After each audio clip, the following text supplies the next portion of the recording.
DJ Sameer. नमस्ते madam, नमस्ते। नमस्ते नमस्ते। अरे यार एक पल सच धज के कहाँ जाना हुआ थे? वह कोटमी बाजार जाता यार। कोटमी बाजार जाता। हाँ हाँ। अरे आज महू न जाना इस नोटी, आज कोटमी बाजार। तो कहाँ हो गए? ये साइकिल हाथ साला पंचर हो गई। ऐसे एक रेल में आज कोटमी बाजार नहीं जाता हूँ, हाँ अगले बाजार जाऊँ। हाँ। तो अगले बाजार तहु वहाँ आवे का आया हो ना? भुलावे तो नहीं? नहीं भुलावा। डीजे समीर। ले तो चल देखे लहू। ले चल।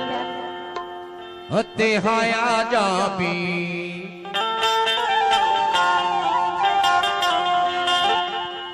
इते हाया जाबी नोनी बाई बंदर बाजार को देगी।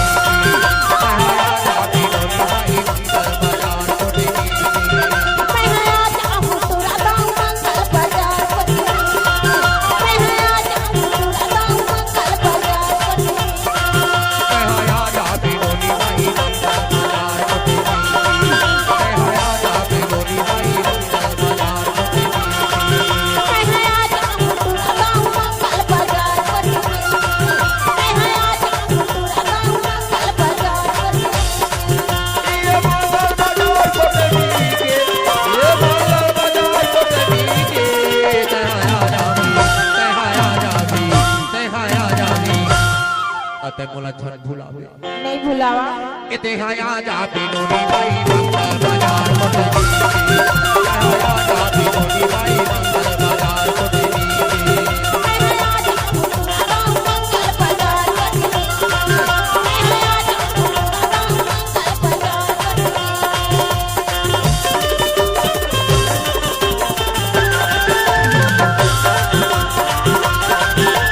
ये लो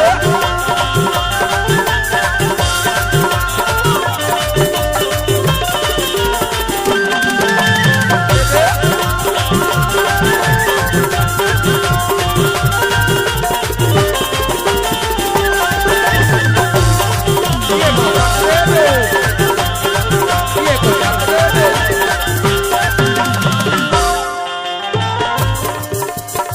अरे सुन तो बता दो। लाल लाचा वाली। हाँ हाँ तो ये बता अगले बाजार काबर नहीं आ रहे? हाँ मोर घर में मेहमान रही यार। मेहमान रहने की था। सही तो। अरे तोला खोजा खोजा 4 बज की सुनोनी 4। अच्छा।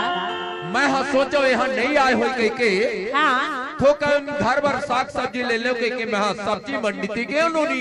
हाँ सब्जी मंडी में एक जन डोकरी हाँ साग सब्जी ला धर के बैठे रहे। हाँ। मैं पूछे का पूछे? माता राम हाँ। डीजे समीर। तो साग सब्जी के का भाव है? ऐसे और डोकरी के आगुती के सबो दांत टूट के रहे लोनी। ओह 3 कोई पकुल पकुल पकुल करके कहते का कहते? अरे बाटा के वे बाटा के वही बाटा के वही बाटा के वही बाटा के वही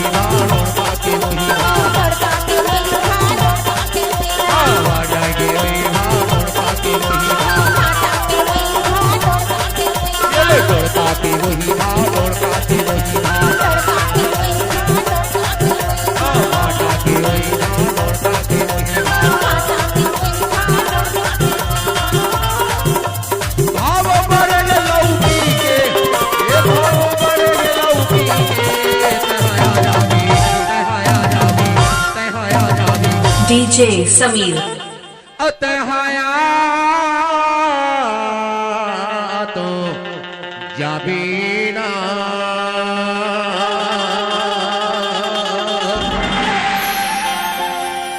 अतहाया तो जाबीना मैं हया तो जाऊँ ना। अतहाया तो जाबीना मैं हया तो जाऊँ ना।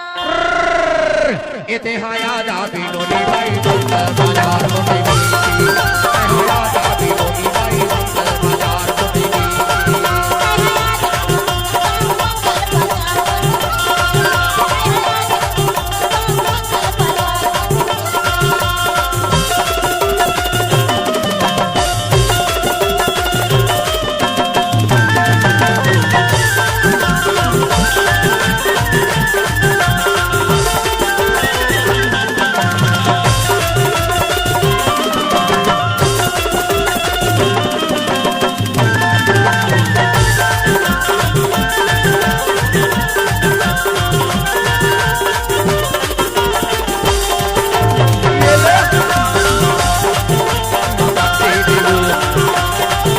बताते दिलो ये बताते दिलो।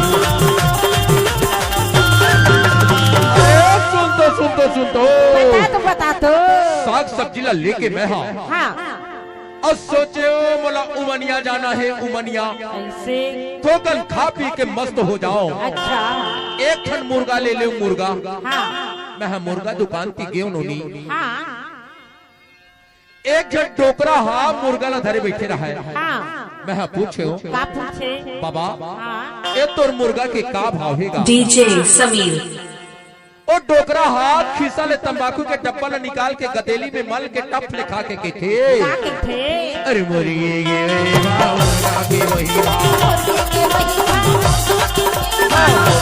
वही मुर्गा के वही मुर्गी के वही मुर्गा के वही मुर्गी के मुर्गा के वही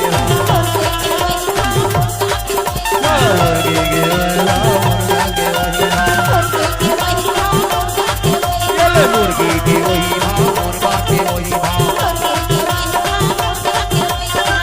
भाव बड़े मछली के ये भाव बड़े मछली के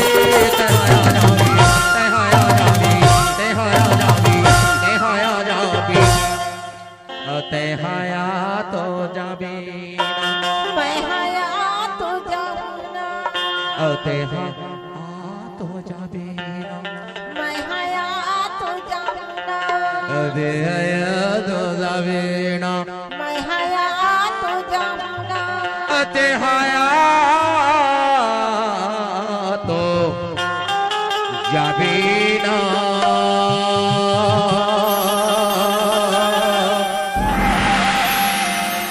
अते हाया तो जाबीना मैं हया तो जाऊंगा अते हाया तो जाबीना इते हाया जाबीनो नी भाई बंदर बाजार को बेगी इते हाया जाबीनो नी भाई बंदर